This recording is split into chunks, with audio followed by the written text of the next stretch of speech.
Hi, I'm Shihan Marty, husband of Shihan's Dojo, and I'm here to just start a little video session here with called Conversations with Shihan. Now, what I'm doing here is basically an ideas and philosophies and little things that really have not a lot to do with martial arts techniques, but my ideas and theories and what I've seen over the years. The way I started martial arts, I talked about a bit in the intro videos that I started in this series, but I want to kind of give you a full history of where I've been and what I've been doing all these years in the martial arts. Let's start back. In 1973, with the big Kung Fu craze, I started taking Kung Fu in Oceanside, California. Parents really didn't like it, but especially they'd gotten to see some of their first Bruce Lee movies and the Chinese movies. And my father, not liking what he was seeing in the movies, didn't want me to train too hard in the martial arts.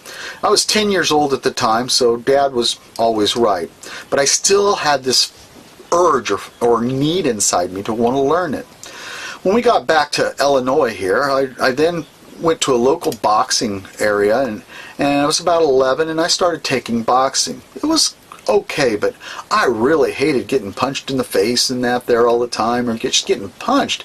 It was brutal. Now, don't get me wrong, I think boxers are really good stamina, strong people, and I think their respect needs to be given to them if they can do it. But it felt limiting.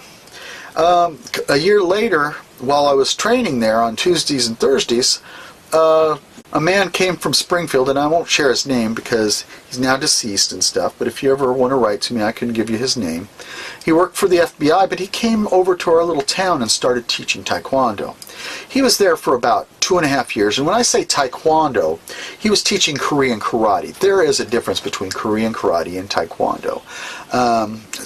But I trained with him, started training with him, and then when I got into a ring one day, I was doing a boxing match one Saturday, somebody hit me pretty hard, rung my bell really well. And the next thing I remember, I spun around and crescent kicked him in the face and took him down without thought. He didn't get up very quickly, so I at that time quit boxing and I started studying martial arts. Unfortunately, my instructor died when I was 14 and I couldn't continue with him. So I then started training with the local person who'd been training in Hapkido for a while, and then I was training with, here and there with some other people, but nothing really structured other than the Hapkido. 3 years later, I went into the military. As I went into the military, I met some interesting people. A friend of mine who became one of the heads of the FBI who worked out in Jeet Kune Do, but I didn't train with him right off the bat, but I got to know him. After basic training, I then went to my training station where I met a man named Carlisle Raghunath. He was the first person to start teaching me in Shotokan and actually introduced me to a more deeper level of Kung Fu, like in Hungar Kung Fu, which we trained in, and also, different aspects of Taekwondo. In actuality, it was interesting because Shotokan itself is very rigid, but he morphed his Kung Fu background in with his Shotokan and was a very able fighter. As a matter of fact, I saw him in our school days go out there and take on a really good Kung Fu guy, and well, basically it was over within a few seconds. It's not like the movies where they fight for an hour. It's just bam bam and done. So we went on to our second part of our education, and I didn't get to see him for about 4 months. And then we got back together. We were lucky enough to get the same base. We roomed together. So for the next 2.5 years, I trained basically every day with this man. When I say trained, we did Shotokan. We also trained in Hungar at that time, and we were doing judo. Now, throughout my whole time in the military, I usually would go to the judo places that they had on base and some of the Tangsudo places just to train. And I did a lot more judo when I wasn't with Carlisle than I did Shotokan. As we trained some Taekwondo guys and actually watched their techniques come up. These were guys that were like ATA Taekwondo and stuff like that. So, the amazing thing was Carlisle was about 5'2", weighed close to 100 pounds. He had trained in the country of Trinidad, and when he got into a fight one time with one of the better fighters, it didn't last very long, and I can remember him hitting him so hard, he hit the guy and he dropped to the ground. He looked down at the guy and spit on him and said American karate, because he really didn't like American karate. They didn't train the way he did. And some brutal training when I was training with him. It was like doing one of the old Pink Panther movies, if you know what I mean. So as I went home on leave in 1984, I ran into a man named Edy Kurrus. Sensei Kurrus was having a seminar in Colchester, Illinois, and he asked for a volunteer, and I willingly stuck my hand up, and he then used me as a punching bag where he would stop and just touch with his punch going as fast as it could, and I didn't blink. He says, "Oh, you've had martial arts training." Yep. And I said, "And I'll see you in about a year." And he kind of chuckled. And I mean, in all my years, I never understood at the time why he chuckled, because I don't know how many students have come up to me and said, "Oh, I'll see you in class," and I never see him or hear from him again, because they don't have the commitment. But I did. I got out of the military with my friend Carlisle, and then I started training with Mr. Kurrus. Now, Mr. Kurrus I started training with in 1986. And as I trained with him, I jumped basically 6 belts, because Carlisle never really tested me in Shotokan. He believed in the white, brown, and black system, and I hadn't reached my brown belt, and I was nowhere near my brown belt at that point. But when I got into Mr. Kurrus's one, I was able to do the first 4 first 4 katas at an A level. But I ended up staying at that belt for nearly 2 years because my free sparring was atrocious, where Carlisle had learned to basically just go through a target, and that's the way I practiced my self-defense. I mean, he would just take it out. He didn't care about touch. Mr. Kurrus was all about touch, and I at first go, "Oh, touch is a bunch of baloney." But it's not. It's something I think really changed my life, is knowing that if I could touch just on that chin, I can touch 6 inches behind their head if I have to punch through them. So there's definitely was a mental mindset and mental change at that point in my martial arts. So I trained, and then then in 1988 we went to a tournament where I met for the first time George Anderson. Hanshi Anderson was an amazing man. I just couldn't believe what I was hearing from him.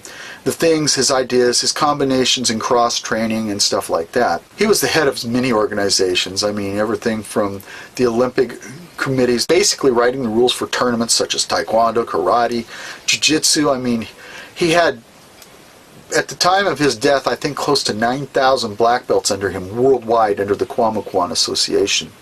Amazing man.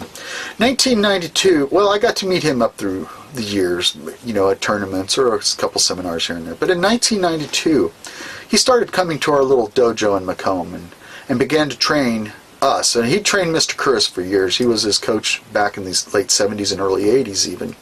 But as he trained us, he started teaching us jiu-jitsu. And I remember going to Ohio several times, him coming down every year for years, sometimes twice a year, just to train us. And we would work out, have things we'd work on, and he'd come back and train us. Amazing man. He taught me so much about cross-training, kung fu, karate, jiu-jitsu, you name it. We even talked about some of the great people. I've got to meet great people because of this man. He was such an inspiration in my life. He helped me to go back to college, which I think was very fulfilling for me. As I trained with him, I started to learn jiu-jitsu really well, and I loved it. It was something that Shotokan had been missing for years. And it brought me back to my judo days, so it was relatively simple to get back into it. But there were so much aspects that I had missed over the years, and like a lot of people, I didn't realize the importance of jiu-jitsu. So I studied real hard and trained with it. I mean, I applied it. How did it apply with my karate? How did it apply with my kung fu that I knew? How did it apply with everything? And it was amazing the transformation that begins to take place when you're able to actually incorporate what was taken out in the 40s out of most martial arts. I mean, martial arts itself, we all know that in the 40s, the jiu-jitsu was taken out of karate and taekwondo. The karate was basically taken out of the jiu-jitsu and was done more like judo. Although jiu-jitsu tended to keep more of its stuff than others. And I think people forgot that until, like as we had talked about another time, about in the 70s when Bruce Lee came out. The man was a brilliant genius, ahead of his time. I don't know that he was the greatest martial artist to ever live, but he was a thinker. He really made other martial artists think. And Mr. Anderson was one of the people that was with him in Long Beach and actually got to meet. I've seen pictures of them talking and being together. It's amazing the things he said the man was correct about, and he actually pointed out some things his students are actually incorrect about. But getting back to me, I trained with him up until his death. He was a great mentor to me, just as Shihan George has been a great mentor to me. Then I was introduced in the mid-90s to a man called George Vance. Well, I knew of his existence. I had seen him around, and he taught at a local kung fu school from the Black Dragon Triad here in the area. He is now the head 10th Dan of the Black Dragon Triad, and was an amazing fighter with his Wing Chun background and his karate background. But to make things off, he taught me so much, and yet he also complimented me in saying that I was one of the few karate people he'd ever seen that had ever been able to combine kung fu, karate, jiu-jitsu all together and use it fluidly. Now, over the years, when I started teaching in '88, I've tried to instill this into my students. Get yourself a base style. Create. Build yourself up. Understand what you have the ability to do, because nobody has the same ability. In the early 90s then, I received, very early 90s, got my first degree. And then within the next 6 years, I was able to get my Sandan, and I actually was testing still in Taekwondo, and I got to my 4th Dan in Song Muquan and Chong Muquan Taekwondo through Mr. Anderson. Now, in doing this, it was a lot of work, and I spent a lot of time doing it. So through the 90s, I trained real hard in several styles, starting my jiu-jitsu training, working on my taekwondo training, and continuing with my Shotokan. Shotokan has its values. Now, there are some weaknesses, like with all styles, and I think jiu-jitsu and them tend to take away and help alleviate some of the problems with martial arts. That's why I'm a firm believer in cross-training once you've gotten your base martial arts started or down. So I've basically worked myself up through the years, teaching, going to seminars. I've gotten to see great people like Stan Schmidt, Billy Blanks, Chuck Norris. I've got to see these people, and they're really interesting people. Doubt they'd remember me. They see thousands of people a day. I think the hardest part over the past few years is seeing many of these masters pass away that I held high respect for. I remember another man that was introduced was Ben De Leon. Ben De Leon was a great jiu-jitsu judo practitioner. He taught me a lot of finer points that really, I don't know how to describe it, just made me understand jiu-jitsu and judo a whole lot better than I ever had before. And he was still quite young when he passed away, but he was also the U.S. Jiu-Jitsu team coach for I don't know how many years up there in Wisconsin. We were basically introduced through Mr. Anderson, and he would come down usually when he was teaching the jiu-jitsu classes with us during the November and March time periods when he would come down. Another person we got to meet during this time period was Shihan Milevsky. Shihan Milevsky was an interesting person. He was probably one of the best martial arts technicians I've ever run across. He understood the dynamic of karate techniques and how they're used, ground basing. He's a great JK martial artist.